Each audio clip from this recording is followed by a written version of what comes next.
Super Marvel Spider-Man. We're back with another video, and today, back on Super Marvel Black Spider-Man again. Today we're going to be reacting to Nintendo versus Sega. Which one is better? Guys, are you a Nintendo fan or a Sega fan? And to this day, who's better, Sonic or Mario? I want to find out. Oh, I missed the Game Boy, to be honest. I missed my Game Boy. Rivalry kicked off a legendary battle that changed gaming forever.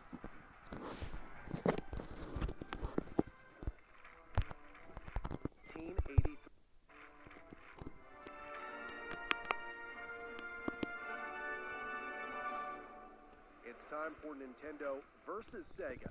Let the battle begin. The year is 1983. The video game market in the US is crashing, flooded with low-quality games rushed out by companies chasing quick profits.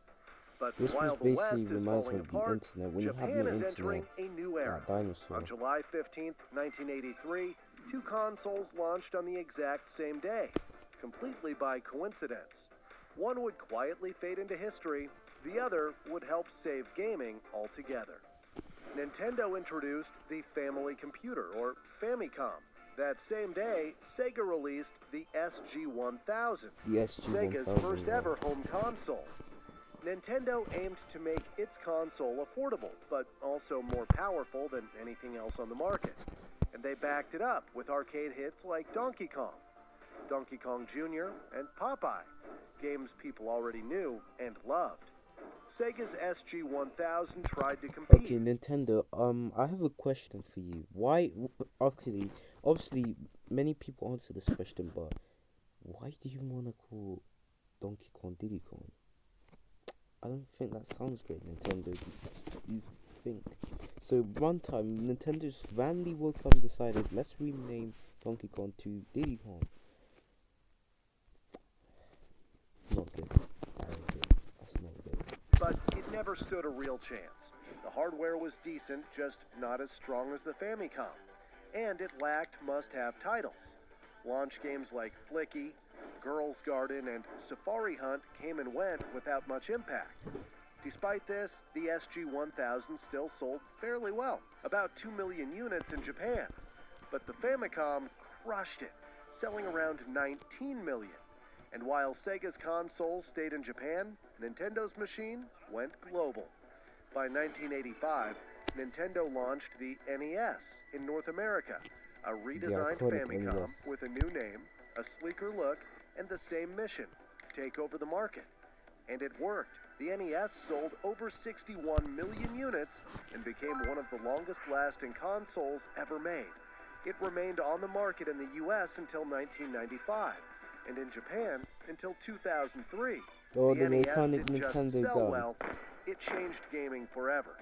It set a new standard with high-quality titles that raised the bar for what video games could be. It's almost unbelievable how many of Nintendo's biggest franchises started here. Final Fantasy, Castlevania, Metroid, The Legend of Zelda, and of course, Super Mario Brothers. The Famicom and NES didn't just beat the SG-1000, they buried it. But this was only the beginning. This battle sparked one of the biggest rivalries in gaming history. Fun fact, in 1983, Nintendo offered Atari a deal. Atari could redesign and sell the Famicom in North America. Several names were considered, including the Nintendo Advanced Video Gaming System. But the deal fell apart. Licensing issues, financial trouble, and leadership changes got in the way. The contract was never signed. It was one of the worst missed opportunities in gaming history. But for Nintendo, it was the best thing that could have happened. The best thing that could have happened. Get the brand new epic Samsung Galaxy. In October 1988, Sega fired back at Nintendo by launching the Mega Drive. In America, it arrived a few months later as the Sega Genesis. It aimed directly at teenagers who wanted something fast, edgy, and rebellious. While Nintendo had Mario carting his way into hearts, Sega countered with Sonic, a blue blur who wasn't afraid to speed past the plumber. The battle for living rooms was on. So we have Sonic Italian quickly plumbers. became Sega's We iconic just have a mascot, hedgehog. starring in 3 of the most popular games on the Genesis. But Sega's library went further, packed with bold, Street of action-filled Rage, titles oh my like God. Streets of Rage, Gunstar Heroes, Altered Beast, and one of the most controversial games of all time, Mortal Kombat. Then in November 1990, Nintendo responded with the Super Famicom, later released in America as the Super Nintendo Entertainment System, or simply the SNES. The SNES had slightly less raw power than Sega's Genesis, but it offered better graphics, richer sound, and some of the greatest games of all time. Hits like Super Mario World, The Legend of Zelda: A Link to the Past, Super Metroid, Donkey Kong Country, and Final Fantasy VI ensured gamers stayed entertained. However, Nintendo's strict rules caused friction with developers, leading some publishers like Electronic Arts to strongly support Sega instead. In the early 90s, gamers split into 2 groups, Team Mario or Team Sonic. School playgrounds turned into battlefields where kids argued over terms like blast processing, even if nobody really understood what it meant. Sega went straight for Nintendo's throat. I love the They original released Sonic aggressive games, commercials, including their famous slogan, "Genesis does what Nintendo." Be free or columns free. What Nintendo? Nintendo tried to stay calm, but eventually fought back. They shed their nice guy image and launched the bold Play It Loud campaign, showing they were ready for a fight. After Play it loud, criticism right. for Nintendo's censoring not Mortal messing around, Kombat by guys. removing blood, Nintendo's not messing Nintendo around. Y'all learned know their Nintendo. lesson. Mortal Kombat 2 arrived on the SNES with all its violent glory intact, proving Nintendo wasn't afraid of a little controversy. Both consoles started at around the same price. The Genesis initially sold better, especially in Europe and Brazil. But in the long run, Nintendo won the sales battle, with the SNES selling over 49 million units compared to Sega's 35 million. Sega wasn't ready to let the Genesis go, so they tried to upgrade it, not once, but twice. The first was the Sega CD in 1991, and this wasn't just a small add-on, it was nearly a whole new console. It had its own CPU connected to the Genesis and used discs instead of cartridges. That meant more storage, better sound, and bigger games. Standout titles included Sonic CD and Lunar, the Silver Star. But the one people still joke about today is Penn and Teller's Smoke and Mirrors. It featured Desert Bus, a game where you drive a bus through a desert for 8 hours in real time with nothing happening. It became legendary for being painfully boring. Then there was Night Trap. The game caused a huge backlash. Politicians claimed it encouraged violence, especially against women. The controversy got so out of hand that it helped lead to the creation of the ESRB.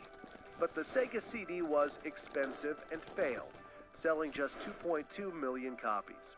Still, Sega wasn't done. They released the 32X in 1994. It plugged into the top of the Genesis and added 32-bit processing. Games like Doom 32X and Virtua Fighter looked sharper and ran smoother. But something bigger was already on the way, and players knew it. The 32X didn't stand a chance. It sold just 800,000 units, an even bigger failure than the Sega CD. Meanwhile, Nintendo had its own CD plans. They originally partnered with Sony to create a disc-based add-on for the SNES called the PlayStation.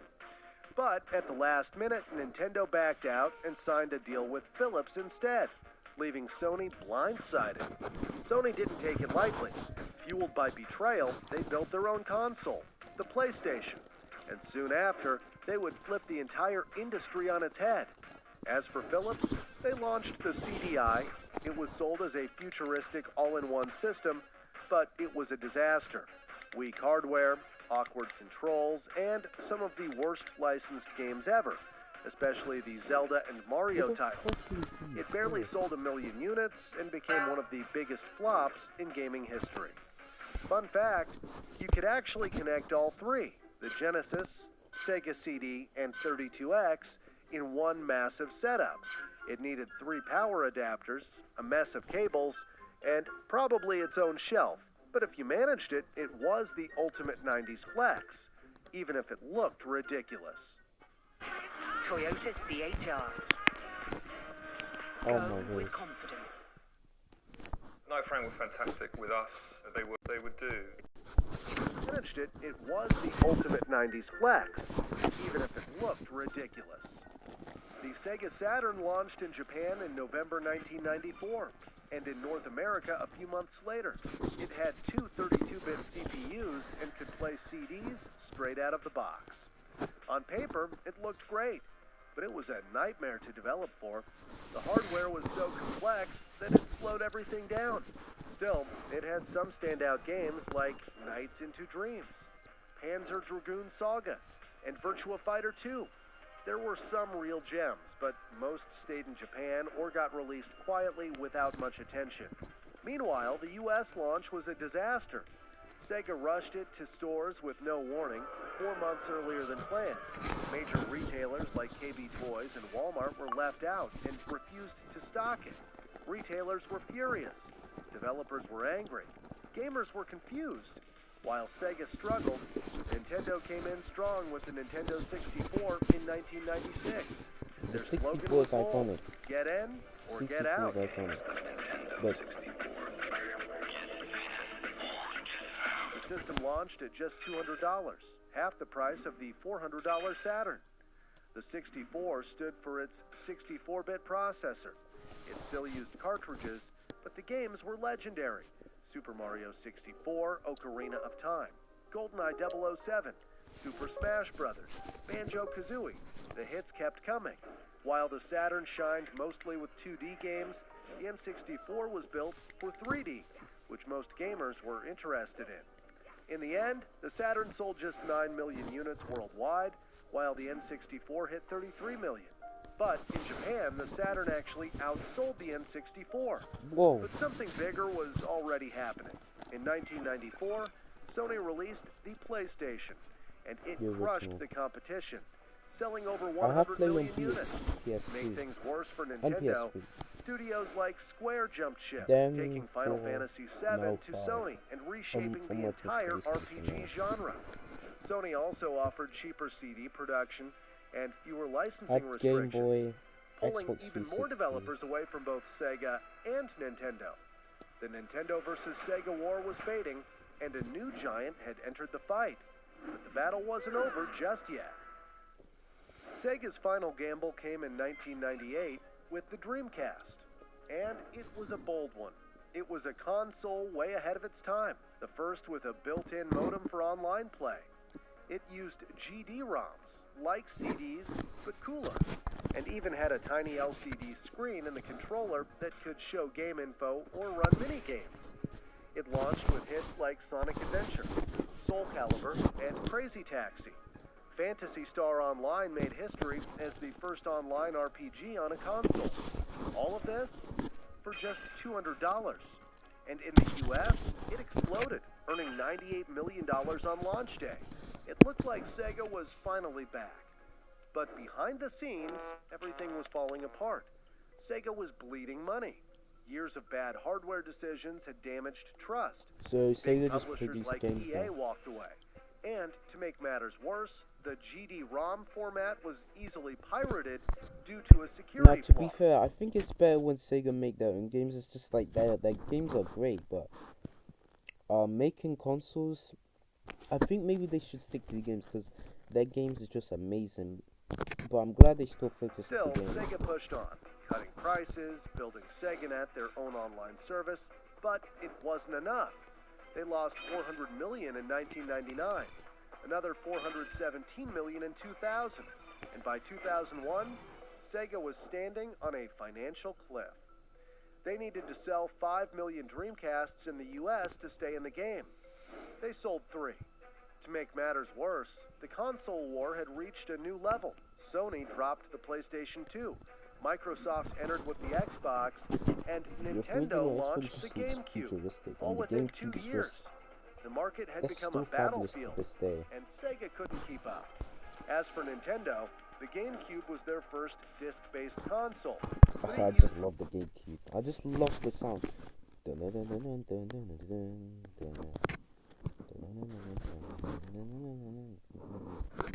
Mini discs with just 1.5 gigabytes of storage. That was far less than the DVDs used by the PS2. Some games had to be compressed or cut. Online support, minimal. And its playful design didn't help. It looked more like a kid's toy next to its rivals. Still, games like Super Smash Bros. Melee, You know the The Legend of GameCube, Zelda, yeah. Some The people Wind think it's a Waker, clown box. Mario Kart, Double Dash, Metroid Prime, and Animal Crossing helped it stand out. The GameCube sold 22 million units, just GameCube's shy of just peaked. Microsoft's Then we had the 24 million Nintendo Wii, which is gonna Xboxes. be But far 20 behind Sony's 20 160 years million now. PlayStation I 2s. can't believe the Wii 20 Became the years. best-selling console of all time. Meanwhile, Sega pulled the plug on January 31st, 2001. The Dreamcast was discontinued in March and had sold 9 million units. Sega's 18 years in the console market had come to an end. It was a console too far ahead of its time, released when competition was more brutal than ever before. And yet, Sega survived. That was mostly thanks to one man, Isao Okawa, Sega's chairman. When the company was in deep trouble, he gave them $500 million.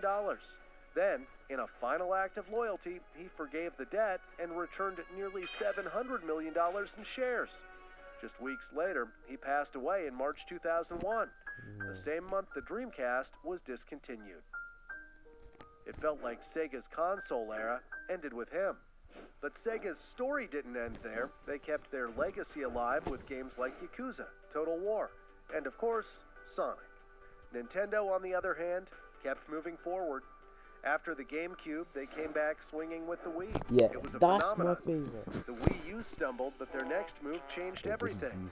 Nintendo I can didn't just just tell. I survive can the just war. tell the Nintendo Switch is just a Wii U in disguise. They won it. While Sega stepped out of the console race, Nintendo kept going, breaking records and shaping the future of gaming. The Nintendo 2 From humble Switch playing cards in 2's prices. 1889 Now, to I don't know if becoming one of the Nintendo's biggest just names in the trying to industry, make fun of us their or story is something, but legendary. Want to see the Nintendo's full trying to turn journey? it to a Check lesson out the game evolution of right now. Nintendo, or watch Mario vs. Sonic to see who truly won the mascot war. Anyways, guys, if you guys enjoyed that, make sure you guys like, share, subscribe. Yeah. We might react to Sonic versus Mario. But yeah. Anyways, guys, I'll see you guys in the next one.